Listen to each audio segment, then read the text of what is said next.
Hello, welcome back to the debate with me, Laura Woods, Paul Merson and Andy Cole. We're now going to focus our attention on the Premier League challenges. Now, we've already spoken about Chelsea earlier on, we've already spoken about Manchester United, whether or not you think they're challenges, but let's focus on Liverpool now. So it was very, very close. A great Premier League season last season in terms of the top two, battling it out.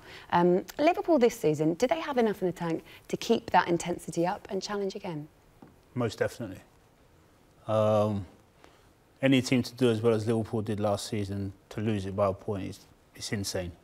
It is insane. I thought they were fantastic last season, but just hit by a better team. You know, because taking nothing away from Manchester City, they were awesome as well last season. I like watching the pair of them play. You know, I love the way Manchester City get the ball down, just constantly pass. I love the way Liverpool play. Work the socks off, get the ball down, pass as well. And, I think that's a testament to the Premier League that we've got two of the best teams, you know, in the country as well as in Europe. I think Liverpool will push them really, really close again this season, definitely. A problem for Liverpool, Alisson. Jurgen Klopp didn't want to say how long he might be out. He didn't want to speculate. It was a calf injury that he picked up in the first game of the season against Norwich. He will miss the Super Cup against Chelsea on Wednesday. We know that. Depending on how long he might be out, how big a miss is he going to be? I think massively. Massively. You know, Adrian's a good goalie. I mean, they're all top shot stoppers, all these goalies, but he's so comfortable on the ball, Alisson. I mean, he's so comfortable. They can go back to him any time. He's comfortable, never panics. And that's a big thing for Liverpool. And he's a top goalie. I think he'll be missed. They need him back quickly. No disrespect to Adrian. I think Adrian's a very good goalie. But the way Liverpool play and the way they like to play out the back and keep on going back to their goalie, I think he will be missed. What about where they've strengthened? Because Harvey Elliott comes in, he's young, obviously from Fulham, I think 16 years old. They didn't strengthen that much. I mentioned Adrian. Do you think that they have done enough in that transfer window? I think only time will tell on that. Right? If you're going by what last season, because all the top teams add every season. If you look at Liverpool not adding too much this season, because I think Klopp's saying to himself, he's got what he needs. Now, come January, if they're having a few problems, he'll look to strengthen them. But if you look at Liverpool's squad at the moment, they're very, very strong. I know people's talking about defensively, they didn't look particularly strong on Friday night, but it's the first game of the season. You know, they've scored 4 goals. And I didn't keep a clean sheet, naturally you're going to be disappointed, but, you know, they looked okay to me for the first game of the season. They're only going to get better. They've got Alex Oxlade-Chamberlain coming back in as a good addition, but when you look at Manchester City spending money on the likes of Rodri to strengthen their team, is that the difference between Liverpool and Manchester City, that they're going out and buying potential? You could say so, but I think that's always down to the manager, isn't it? And what he wants and what he's looking for. Klopp could have made that decision early doors that he didn't want to bring in any more players. You know, he'll be the only one who can answer that question. Pep decided to bring someone else in, strengthen the midfield area. You know, that's a decision he's made. But in saying that, they've lost a quality player as well, Leroy Sané.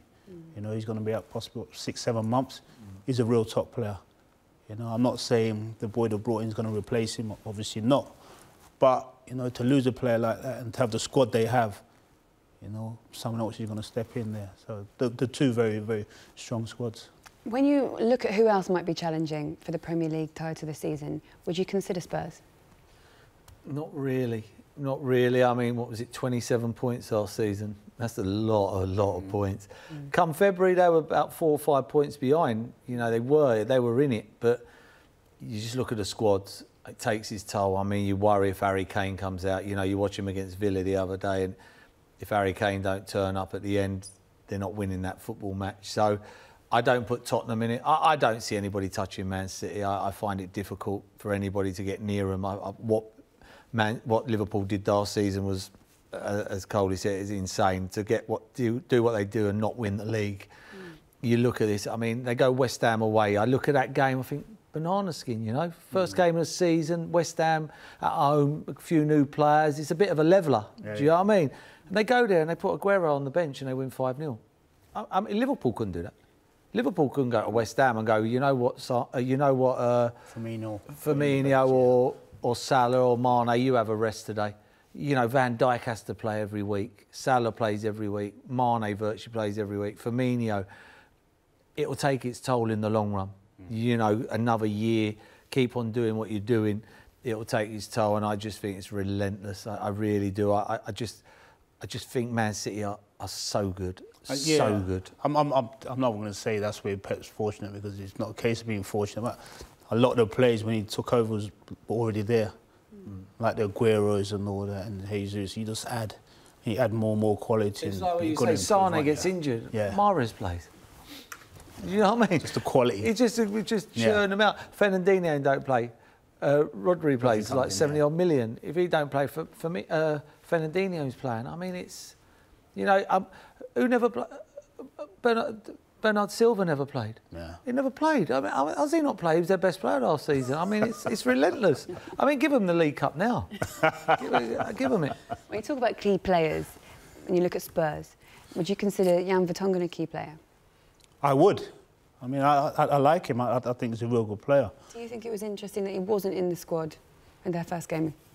Yeah, because when you look at Spurs, what he gives Spurs, you know, playing left back or left centre half, you know what you're going to get from him. He's a real quality player.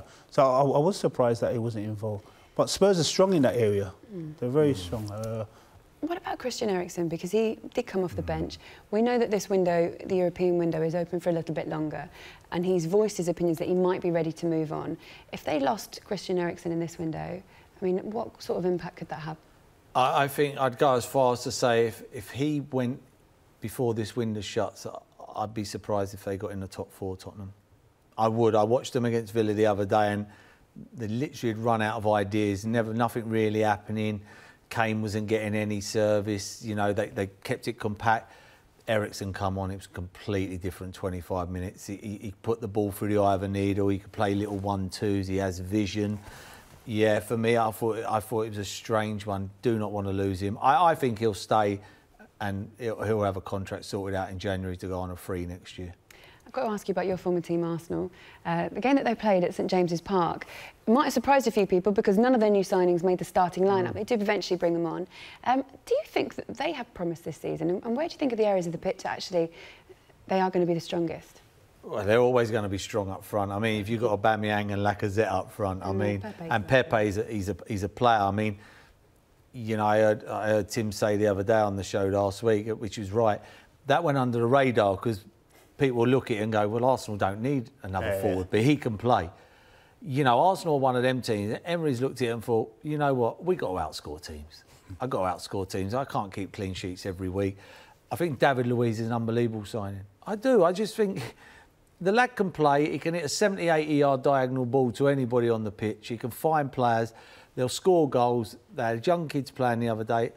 I think they're right in the mix for a top 4 place. I really do. I think...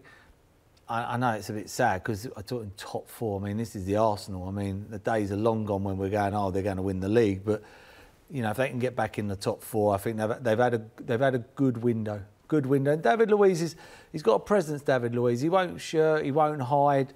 And he'll get on the ball. He'll make his mistakes. He will make mistakes, but he'll keep on going and going. He won't hide, and that's what I like about David Luiz. We've already spoken about centre-backs that have a commanding or a dominant and a controlling role on the pitch in terms of trying to get some sort of leadership. Is that what Arsenal have been missing? Yes, I think Arsenal have been missing that for some years now. I think also got to the stage where people was really questioning the players' mentalities. You know, because they've always had great ability going forward, scoring loads of goals and that, but defensively, and especially in the midfield area as well, just to concede a hell of a lot of goals. And I think Mercer's touched on there, Luiz coming in, yeah, he makes a mistake, we all make mistakes, you know, but he's got the confidence to get on the ball, come out and play. I mean, play the raking pass if he needs to, but at least he wants to be doing it by being positive. You know, so I think that's going to help the younger players at Arsenal as well and try and bring them on. And he's a winner. Yeah. Wins trophies. He's a serial winner. It's not a bad thing. Yeah, it's not a bad that's a good thing. We did have a tweet in, actually, and you've sort of covered it a little bit, Paul, asking about Callum Chambers. This is a game against Newcastle. This person here, AFC VIP, says that Callum Chambers was solid against Newcastle. Do you think with Rob Holding coming back, of course, that he's returning from injury, and David Luiz? And also, you mentioned earlier on, Kieran Tierney, a great signing. So when eventually he comes into the squad, because he's out at the moment recovering from a double hernia operation, do you think that suddenly looks like a much more solid back line? Yeah, I mean, when you're looking at them and you're naming them players, you know, I wouldn't be surprised if he started going to a three at the back. Play them two and David Luiz in the middle of them, you know, and he can come out and play. You've got Tierney playing as one wing back. David Luiz better? Very much. I think it suits all of the defenders. I think, you know, the more if you have three centre halves playing there, it gives you all of them a bit of something to fall back on, and Tierney can get forward, he can play. So he want to get forward, they want to bomb forward down the other end, down the other side, and they can score goals. I'm looking forward to Arsenal this season. I was quite impressed yesterday. I was quite impressed. That was a hard game again. Down to Newcastle, you know, new first game of the season, couple of new players, and they, you know, for me, it was comfortable. And Aubameyang, I mean, what a goal! What a goal! Going to St James's Park isn't easy, is it, as well? Like, I mean, in terms of Arsenal's away record, was poor last season and the season before that. They managed to go away, get 3 points and keep a clean sheet at St James's Park, which is big. That's massive for Arsenal. Like talking about last season, away from home, they were really, really important. I think that's what killed them off of finishing in the Champions League position last season, because away from home, you know, they were absolutely terrible. But this season, they've started well, going to Newcastle, which is a tough place to go to, regardless of what's going on at the club and all those kind of things. To get a good positive result there was good for Arsenal. So they can look forward and hopefully say to themselves, you know, we've got a good chance of finishing in the top four. You know, it's crazy how we're talking about finishing in the top four at the start of the season. That's what we do, isn't it? who do you think is going to finish in the top four? Man United going to finish in there. Man United. So who's not going to finish in the top four then? Out of the teams that we've discussed there, Arsenal or Spurs?